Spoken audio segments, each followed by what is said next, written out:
Welcome, fellow learner. Today we are diving deep into, well, one of the most concentrated sections of teaching using Bible references, Matthew chapter 25. If you remember, the chapter right before it, Matthew 24, was really focused outward, wasn't it? On the signs, the big events, signaling the end times, Christ's return. That's right, big picture stuff. But then chapter 25 pivots. It turns the focus inward, dramatically so.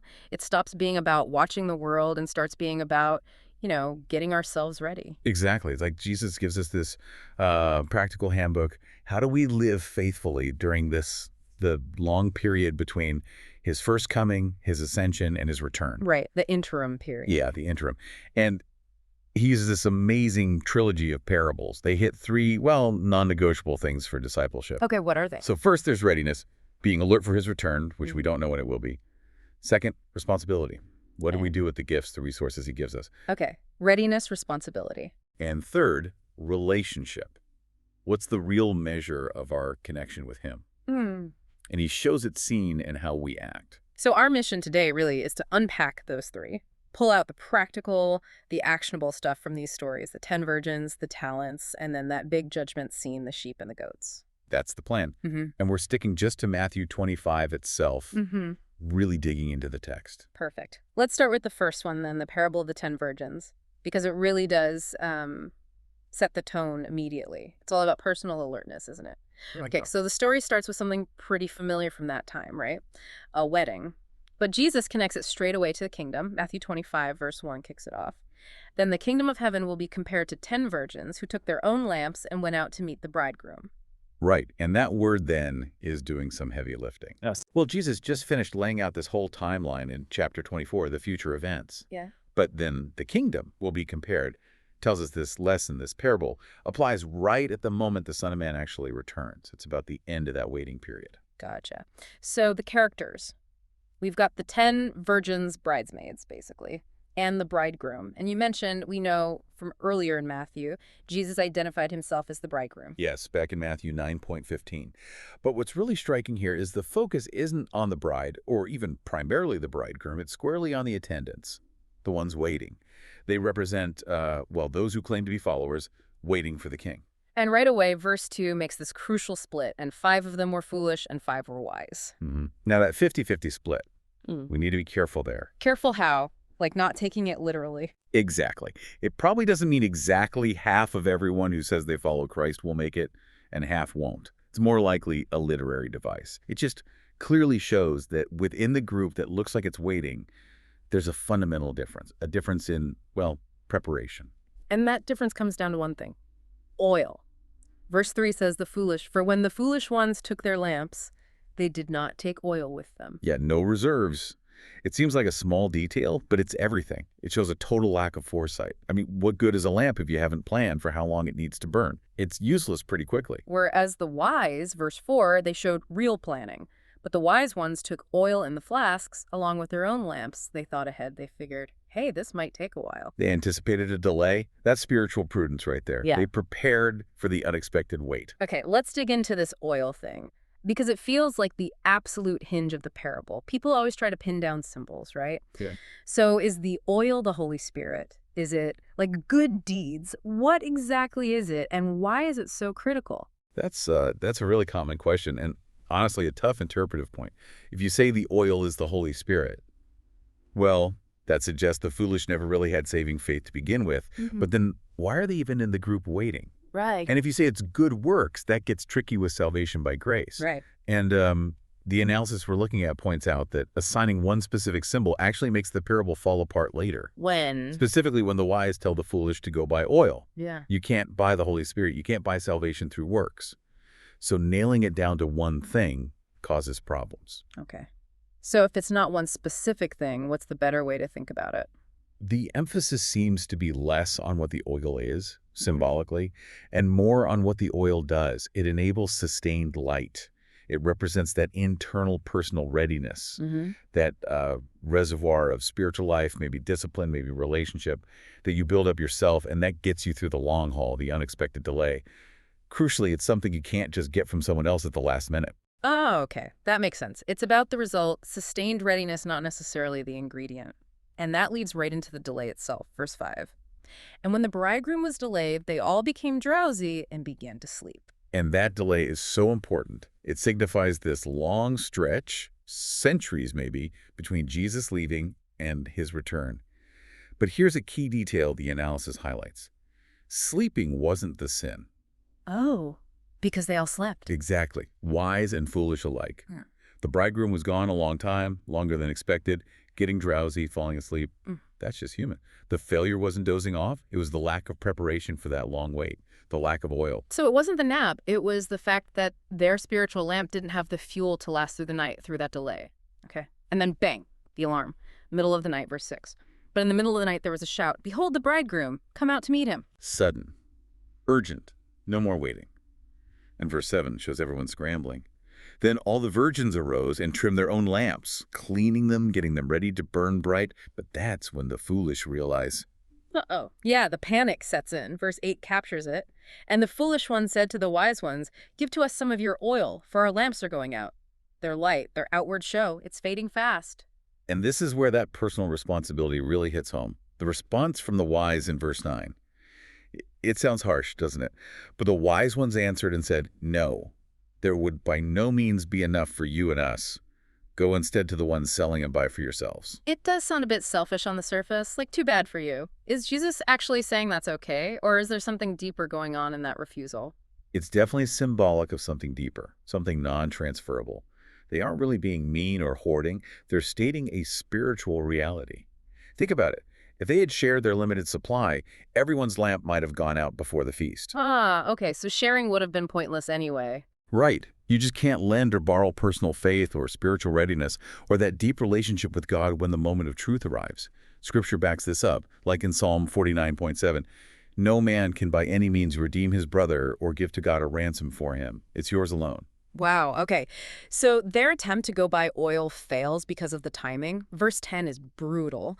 And while they were going away to make the purchase, the bridegroom came, and the virgins who were prepared entered with him into the wedding banquet, and the door was shut. That shut door, that's powerful imagery. It means finality, game over, no entry. We see it elsewhere too, like God shutting the door on Noah's Ark, or in Revelation where Christ holds the keys. He opens and no one shuts, shuts and no one opens.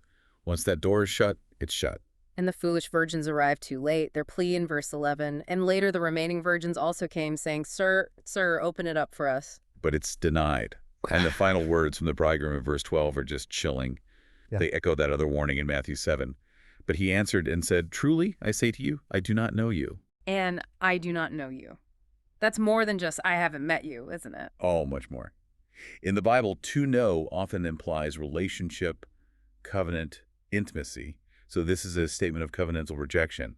He's saying, you weren't truly mine. We didn't have that saving relationship. There are no last-minute cramming sessions for faith.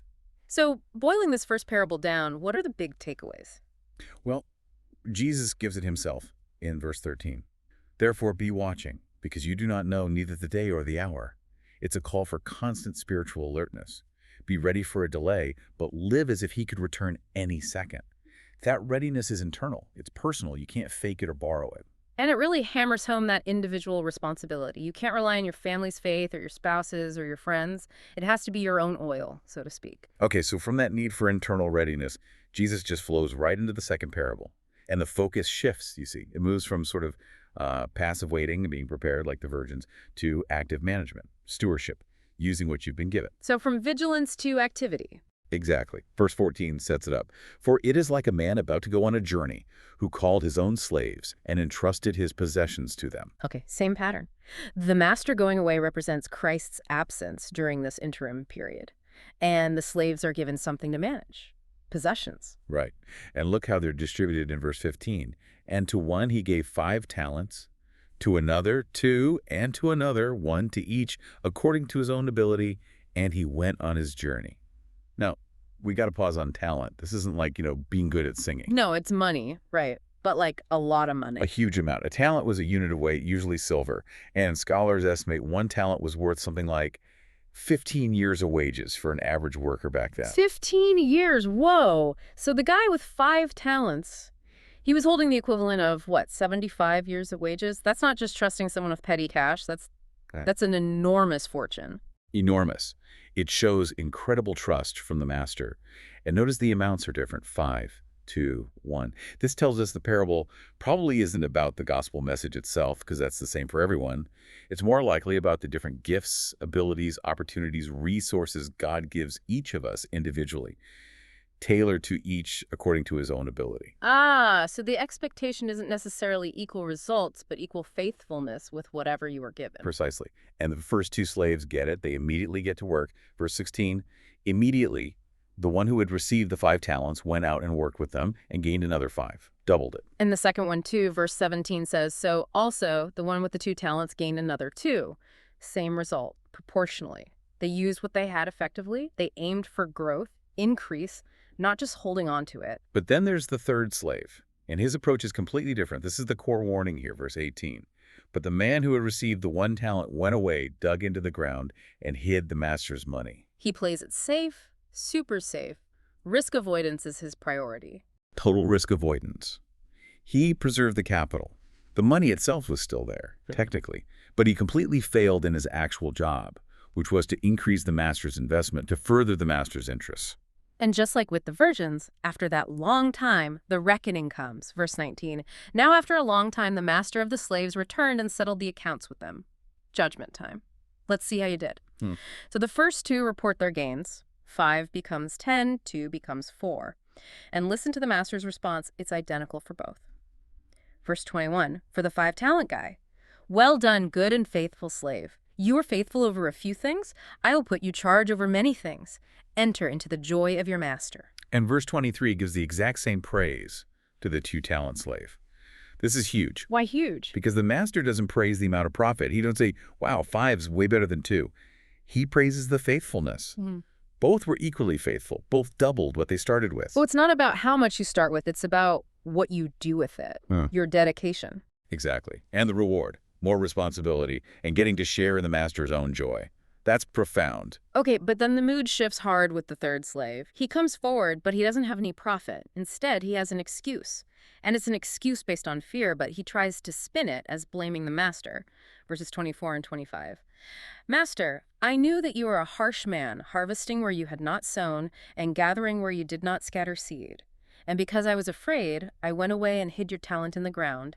Behold, you have that which is yours. Oof. He basically says, you're unreasonable and scary, so I played it safe. Here's your money back. He uses fear to justify doing nothing. And the master's reaction in verse 26 is, well, it's pretty cutting. Evil and lazy slave, you knew, did you, that I harvest where I have not sown, and I gather from where I did not scatter seed. Yeah, it sounds like sarcasm almost. He takes the slave's own description of him harsh and turns it right back on him. But why evil and lazy? The guy said he was afraid. Is fear itself evil here? Is the master dismissing the fear entirely? I don't think he's dismissing the feeling of fear. He's condemning the fact that the slave let that fear paralyze him into complete inaction. And worse, he used his twisted view of the master as a harsh image as an excuse for his own laziness or apathy. He wasn't condemned because he lost the money. He was condemned because he did nothing with it. So the master is saying, okay, even if you did think I was that harsh and demanding, shouldn't that have motivated you to do something? Exactly. He holds the slave accountable to his own logic. Verse 27 spells out the bare minimum. Then it was necessary, was it not, for you to put my money with the bankers, so when I returned, I could receive that which was mine with interest. Just put it in the bank. Yeah. Even the safest, most passive option would have shown some effort, some stewardship, doing absolutely nothing. That was the unforgivable part. Right, and that leads to the judgment. First, the resource itself is taken away. Verse 28, therefore take the talent from him and give it to the one who has the 10 talents. Which illustrates that principle in verse 29. And everyone who has will be given more, and it will be increased. But whoever does not have, even that which he has will be taken from him. Use it or lose it, essentially. Opportunity misused leads to loss of opportunity. And the final judgment for the slave himself. Verse 30, and throw out that worthless slave into the outer darkness, where there will be the crying and the grinding of teeth. That's serious. That's language used for ultimate condemnation, exclusion from God's presence. It shows his failure wasn't just bad business. It revealed a fundamental break in his relationship with the master. He didn't serve the master's interests at all. Okay, we need to clarify something here for people listening.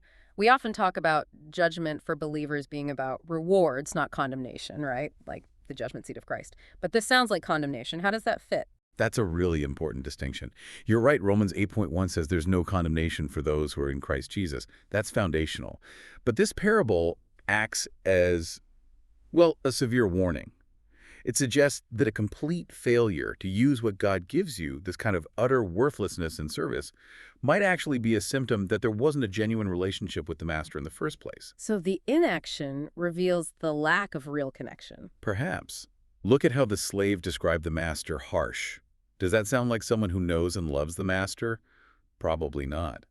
So for the true believer, accountability at the judgment seat, yes, absolutely, as 2 Corinthians 5:10 says. But for someone who just claims the title slave but acts utterly worthless, the outcome described here is exclusion. Okay, so the takeaways from this one. First, pretty clearly, we have to actively use what we're given, talents, gifts, opportunities, realizing they're all on loan from the master. Definitely. And second, this parable is a huge warning about sins of omission. Explain that. Sins of omission versus commission. We usually focus on sins of commission, the bad things we actively do, lying, stealing, whatever. But the lazy slave, he wasn't condemned for doing something wrong. He was condemned for not doing something right. He failed to act. He buried the talent, didn't invest it. Exactly. And James 4:67 says it point blank. Therefore, to one who knows the right thing to do and does not do it, to him it is sin. Failing to do the good you know you should do is itself sin. And that's often much subtler, isn't it? It's not always dramatic evil. It's ignoring that chance to be kind, staying silent when you should speak up, letting fear make you hide your abilities instead of using them for God or others. It's the good left undone. Okay, so Jesus has covered internal readiness with the virgins and active responsibility with the talents. Now, he brings it all together with the ultimate standard, the relationship itself shown through our actions. This is the judgment of the sheep and the goats. And the scene shifts again. This feels much bigger, more cosmic. Verse 31 sets a majestic stage.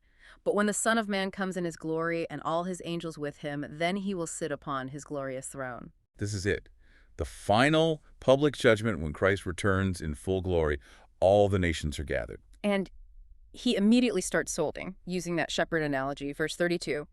And all the nations will be gathered together before him, and he will separate them from one another as the shepherd separates the sheep from the goats. Yeah, common practice back then.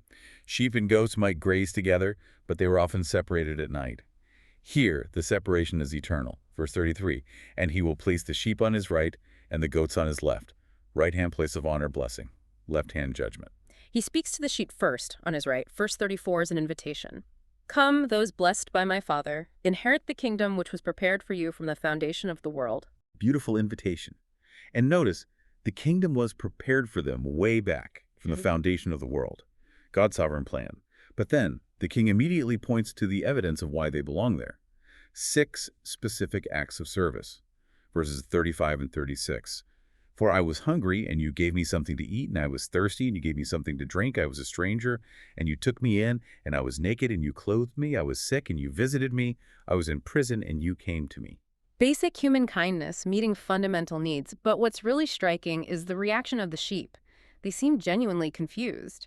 Verses 37 to 39, then the righteous ones will answer him, saying, Lord, when did we see you hungry and feed you, or thirsty and give you to drink? And when did we see you as a stranger and invite you in, or naked and clothe you? And when did we see you sick or in prison and go to visit you? They have no memory of serving the king directly like this. Their reaction is key. It shows they weren't doing these things to, like, score points or earn salvation. It's just how they lived. Exactly. It seems it was the natural, spontaneous outflow of who they were, of their relationship with the king. Uncalculated kindness. And then the king drops the bombshell explanation, the core principle of this whole scene. Verse 40. Truly I say to you, for as much as you did it for one of the least of these brothers of mine, you did it for me. Okay, this phrase, the least of these brothers of mine, we have to spend a moment here. This is probably one of the most debated phrases in the whole chapter, maybe even the whole gospel. Why? What's the debate? The debate is, who are the least of these brothers? Does it mean any poor person, any needy person anywhere in the world? That's a common interpretation today, suggesting it's a call for universal social justice, judging nations by how they treat the globally disadvantaged. Okay, that's one view. What's the other? The other view, which the analysis we're using suggests is more likely based on the context, is that brothers of mine restricts the meaning. Well, throughout Matthew's gospel, when Jesus uses the term my brothers, He consistently refers to his disciples, his followers. Think Matthew 12.50 or 28.10. Plus, remember the context of chapters 24 and 25.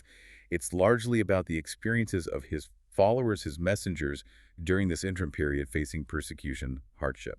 Ah, okay. So the least of these brothers would specifically mean fellow believers, particularly those suffering for their faith or ministry. That seems to be the stronger argument contextually. Yeah. It refers to those representing Christ, maybe missionaries, evangelists, or just believers facing hardship because of their faith, finding themselves hungry, thirsty, imprisoned for the sake of the gospel. So the judgment then isn't just general humanitarianism, but specifically how people and nations responded to Christ's representatives and, by extension, his message.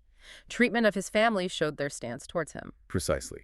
Did you welcome the messenger? Did you provide for their needs? In doing so, you welcomed the king. The sheep did. The goats, well, they didn't. Right. So the king turns left. Verse 41, the curse. Depart from me, cursed ones, into the eternal fire prepared for the devil and his angels. And notice that chilling detail again. The fire was prepared for the devil and his angels, not originally for humans. People end up there by rejecting the king, aligning themselves effectively with the rebels. And just like the lazy slave, the goat's condemnation comes down to inaction, sins of omission again. Verses 42 and 43 list the failures. For I was hungry, and you gave me nothing to eat. I was thirsty, and you gave me nothing to drink. I was a stranger, and you did not take me in naked, and you did not clothe me sick and in prison, and you did not visit me. They just didn't do it. And mirroring the surprise of the sheep, the goats also protest. Verse 44. Then they themselves also will answer, saying, Lord, when did we see you hungering or thirsting or a stranger or naked or sick or in prison, and we did not minister to you? Their defense is basically ignorance or neutrality. We never saw you like that. But ignoring the king's people was ignoring the king. Neutrality wasn't an option. Verse 45 seals it. Truly I say to you, because you did not do this for one of the least of my brothers, you did not do it to me. Neglecting his family was rejecting him. Which leads to the final stark outcome in verse 46.